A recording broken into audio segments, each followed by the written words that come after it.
नमस्कार, मैं प्रदीप कुमार भारत की बारी में आप सबका स्वागत करता हूं। दोस्तों, अपने देश में इस समय चारों तरफ शोर है।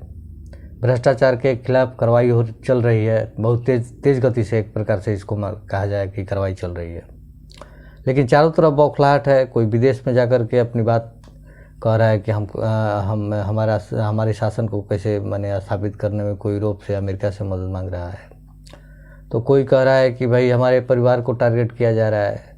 कोई कह रहा है कि भ्रष्टाचार के, कोई कभी कहता था कि भ्रष्टाचार पर एक ही वार, केजरीवाल। तो ये महाशय आए थे आंदोलन से और पूरे देश को इनसे उम्मीद थी, और सब सर्वाधिक गलत करते हुए यही दिखाई दे रहे हैं कि एक शराब के साथ एक शराब पूरे दिल्ली को इन्होंने बांटा और उसी में ये घोटाला किया। इनका शिक्षा मंत्री भी शराब मंत्री था, और अब ये दरअसल इसमें सर्वाधिक दोषी केजरीवाल हैं। अब देखिए इनकी बारी कब आती है। अभी तो ये फिर से घूमना शुरू कर दिए हैं कि सभी राज्यों में जा रहे हैं, कह रहे हैं कि ठीक है भाई, हमारी सरकार आएगी तो हम सब जगह बिजली फ्री कर देंगे। चलिए ठीक है, लेकिन देखना पड़ेगा कि इनका चरित्र कितना साफ सुथरा है। तो ये तो अब सामने आने वाली है, चूँकि ईडी लगी हुई है, पूरी जांच प्रक्रिया चल रही है और सीबीआई भी लगी हुई है। तो ये तो एक कहानी हो गई। दूसरा, परिवारवाद, वंशवाद का जो मुद्दा था, उसमें सारे वंशवादी भ्रष्टाचार में लिप्त पाए जा रहे हैं, एक के बाद एक। अब देख लीजिए, एक वंशवादी का अंत तो हुआ महाराष्ट्र में। जो शिवसेना के उद्धव ठाकरे थे, अब वो शिवसेना उद्धव गुट हो गए। अब उनकी स्थिति काफ़ी दयनीय हो गई। तो ये सारे वंशवादियों लगभग उसी ओर जा रहे हैं, और लगभग इनकी देश को इसकी ज़रूरत भी है। आखिर वंशवाद के नाम पर ये लोग जातिवाद, धर्म के नाम पर इस देश को लूटा जा रहा था। अब तक इन लोगों ने लूटा और खूब लूटा, इतना लूटा कि पूरा देश में इनकी जहाँ देखिए वहाँ हर जगह इन सारे लोगों की संपत्ति पाई जा रही है। हर जगह इनका घर है, प्लॉट है, पैसा है, या विदेश तक में है। तो अब इनके परिवार पे पूरे अब कांग्रेस का जो वंशवाद है वह इसलिए बौखलाया हुआ है, वह यूरोप अमेरिका से मदद मांग रहा है। कह रहा है कि भाई हमारे पास तो शासन है नहीं, अब आप ही लोग कुछ कीजिए, यानी हमारे लिए आप ही लोग कीजिए। यानी एक प्रकार से देखा जाए तो ये अपने जो नस्ल के लोग हैं, यूरोपीय नस्ल, इनका उसी से मिलता जुलता दिखाई देता है इनका सब कुछ। तो उसी से उनसे ये अपना मदद मांग रहे हैं, और एक प्रकार से इनकी हर जगह पहुंच है। हालांकि ये तिलिस्म टूट रहा है इनकी परिवार की। जो अब इनका शासन यहाँ नहीं है, तो भारत में लोकतंत्र नहीं है, भारत में डेमोक्रेसी नहीं है, भारत में किसी को कुछ कहने की आज़ादी नहीं है, प्रेस को आज़ादी नहीं है, किसी भी मीडिया हाउस को कोई भी कुछ भी कहने का या किसी भी तरह का कोई लिखने का एक आज़ादी नहीं है, कोई सवाल उठाने का किसी के पास आज़ादी नहीं है। तो ये कह रहे हैं कि हमारी सत्ता नहीं है, हमारा परिवार का शासन नहीं है, तो भाई भारत में लोकतंत्र नहीं है। अब ये पैदल घूमे, पूरे देश में पैदल घूमे, तब भी ये भारत जोड़ रहे थे। और अब जब वहाँ से भी इनको कुछ दिखाई नहीं दिया तो सीधे 7 समुंदर पार जाते हैं और वहाँ से कहते हैं कि हमारी सत्ता नहीं है, हमारी सत्ता लाने के लिए आप लोग मदद कीजिए। अब तक ये पाकिस्तान के साथ से मदद मांग रहे थे, लेकिन जब पाकिस्तान खुद एकदम से लगभग बर्बाद हो चुका है, उसके पास अब कुछ बच नहीं रहा, उसकी अपनी ताकत कुछ रह नहीं गई, या उसकी ताकत तो कभी नहीं थी। इन्हीं लोगों के द्वारा तथाकथित रूप से घोषित उसको बराबरी का दर्जा दे करके उसके साथ क्रिकेट का मैच देखना, या उसके साथ हर तरह की उसके मदद के लिए खड़े रहना है, बावजूद इसके कि यहाँ पर उसका आतंकवाद भारत में काफ़ी ज़्यादा प्रयोजित था, या अभी भी है।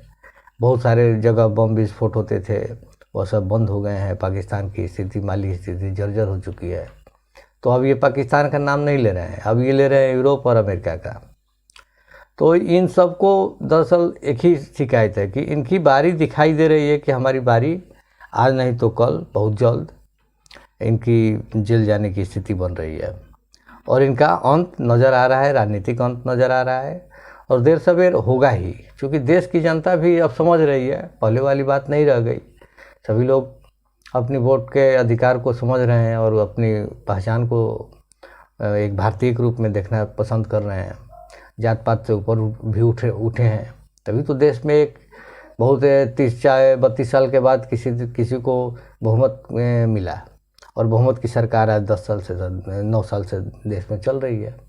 तो नरेंद्र मोदी के ऊपर बहुत बड़ी जिम्मेदारी आन पड़ी है जिनकी जनता को उम्मीद भी है इनसे आप कुछ करेंगे। भ्रष्टाचार ही सबसे बड़ा इस देश की समस्या है। आज भी चारों ओर देखिए, किसी भी ऑफिस कार्यालय ऐसा नहीं है कि भ्रष्टाचार मुक्त हो गया है। लेकिन हाँ, जो ईडी को जो इन्होंने अधिकार दिया और जो मनी लॉन्ड्रिंग के लिए जो कानून बना, के लिए जो सख्त कानून बना, उसमें ये सभी लोग उसे चिल्ला रहे हैं। और उससे निपटारा इनको तभी होगा जब ये खुद साबित करें कि ये संपत्ति हमारी नहीं है या ये पैसा मेरा नहीं है, तो किसका है भाई। तो ये लोग के पास जवाब न दे करके ये लोग चिल्ला रहे हैं कि नहीं नहीं, भारत में लोकतंत्र नहीं है, भारत में विरोधियों को दबाया जा रहा है, भारत में विरोधियों को खत्म समाप्त करने की बात चल रही है। लेकिन ऐसा तो है नहीं। आपके पास न्यायालय है, न्यायालय आपको जेल भेज रही है, न्यायालय आपको जमानत नहीं दे रही है।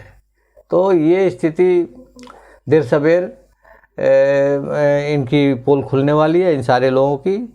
और ये जो तथाकथित वंशवादी हैं, अब एक महाराष्ट्र से शुरुआत हुई है और उद्धव ठाकरे का अंत लगभग हो चुका है, वही उसी ओर इन सबको भी जाना है और ले जाना पड़ेगा। तो नरेंद्र मोदी के से एक उम्मीद थी कि गांधी परिवार को अब तक सज़ा माने मिल जानी चाहिए थी, लेकिन अभी तक तो सज़ा नहीं मिल पाई है। लेकिन देखिए, उम्मीद पर दुनिया कायम है। हमारे देशवासी के लोग भी इंतज़ार कर रहे हैं कि कब ये सबसे बड़े भ्रष्टाचारी परिवार जो इस देश का सबसे बड़ा त्रासदी बना हुआ है, और अब इसकी त्रासदी की कहानी ये है कि अब इसको कांग्रेसी जितने हैं सब हु पीछे पीछे कर रहा है, हो कि ना ठीक है, लगे रहो, हम लोग किसी तरह से सत्ता में आ ही जाएंगे। और इसको मैंने पैदल चलने के लिए बात कर रहा है लोग कि मैंने अब तमिलनाडु से चल के पहुँचे ये। इस बीच इनका कारनामा रहा कि जितने भी देश विरोधी तत्व थे इनके साथ ये खड़े नजर आए। तमिलनाडु में ईसाई पादरी जो भारत माता का अपमान करता हुआ पाया जाता है, और उसके बाद केरल में जो सड़क पर गाय काटते हुए पाए जाते हैं, बछड़ा काटते हुए, उसके साथ भी ये नज़र आए। इसके अलावा जो जॉर्ज सोरोस का जो यहाँ का सबसे बड़ा कर्ता धर्ता है, उसके साथ भी ये खड़े नजर आए। तो ये बीबीसी से लेकर के सब जगह से इनका साजिश तो एक साथ चल रहा है। जॉर्ज सोरोस भी इन्हीं के गुट का इन्हीं के लिए काम करता हुआ नज़र आ रहा है। तो सारे जगहों से किसी भी तरह से इस देश को समाप्त करने के लिए, ये देश को समाप्त करने की बात तो नहीं, देश तो नहीं समाप्त होगा, लेकिन देश को कैसे करके माने विकसित न हो पाए, देश कैसे हमारा बहुत आगे तरक्की एक महाशक्ति का रूप न ले, चूँकि इनकी पोल खुलती है उससे कि फिर हम कैसे आ पाएंगे। जब नरेंद्र मोदी देश को इतनी ऊंचाई पर ले जाकर खड़ा करते हुए कर देंगे, तो फिर हम लोग के पास बचेगा क्या। हमारा तो सबसे बड़ा इनका यूएसपी यही है कि बस किसी तरह से सत्ता में बने रहो और देश को लूटते रहो, बाकी अपना सब ऐसे ही चलता रहेगा।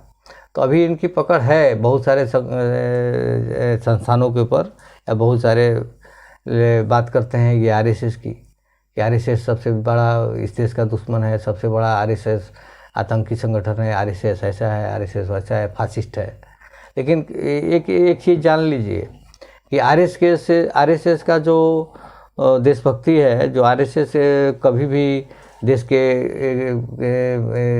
के विकास के लिए तत्पर आदिवासी वनवासियों के बीच जा कर के, या फिर स्कूल चला करके, या फिर युद्ध काल में, या फिर आप कह सकते हैं कि शांति काल में भी जब कोरोना या जैसी बीमारी आती है, महामारी आती है, तो उसमें भी आरएसएस को लोग काफ़ी बढ़ चढ़ कर हिस्सा लेते हैं देश को बचाने के लिए। और कभी भी ये दंगा में इनकी संलिप्तता सामने नहीं आई है। बावजूद इसके ये आरएसएस से अपना लड़ाई करते हैं कि मेरा आरएसएस से लड़ाई है, जबकि आरएसएस तो कोई राजनीतिक दल है नहीं। अब राजनीतिक दल से ना आप लड़ेंगे कि आरएसएस तो एक सामाजिक संगठन है। तो देखा जाए तो ये आरएसएस के जूती के धूल के बराबर भी नहीं है, अगर देखा जाए इनके औकात नहीं है।